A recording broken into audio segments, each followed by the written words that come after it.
Budweiser, bro code, corona extra ఈ 3 బీర్లలో మీ favourite ఏంటో comment చేయండి. నేనైతే ఫస్ట్ టైమ్ పీతలైతే ట్రై చేయబోతున్నాను. ఇంతవరకు నేను ఇది ఒక్కసారి కూడా ట్రై చేయలే. ఫస్ట్ టైమ్ ట్రై చేయబోతున్నాను. మనకైతే ఫస్ట్ అయితే బీర్ ఆర్డర్ చేసాము. అదైతే సర్వీస్ అయితే చేస్తున్నారు. ఇది రాయలసీమ నుంచి ఎవరైనా చూస్తుంటే గనక పీతలు ఎప్పుడైనా ట్రై చేసుంటే కామెంట్ చేయండి. నేనైతే ఈసారి మొత్తం సీ ఫుడ్డే ట్రై చేయబోతున్నాను. మనకైతే గనక ఇంత పెద్ద పీత వచ్చింది. దీన్ని పీత అంటారా? ఎండ్రకాయ అంటారా? కామెంట్ చేయండి. నాకైతే ఇదైతే ఎలా తినాలో కూడా తెలియదనమాట. అందుకే పక్కన అన్నని అడిగి చెప్పించుకుంటున్నాననమాట. ఎలా తినాలా ఏం కథ అని.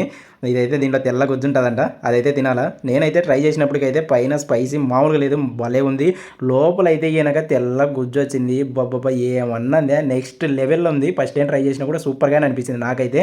నెక్స్ట్ అయితే టైగర్ ప్రాన్స్‌ని అయితే ఆర్డర్ చేశాను. ఈరోజు మొత్తం మనం సీ ఫుడ్డే ట్రై చేయబోతున్నాము.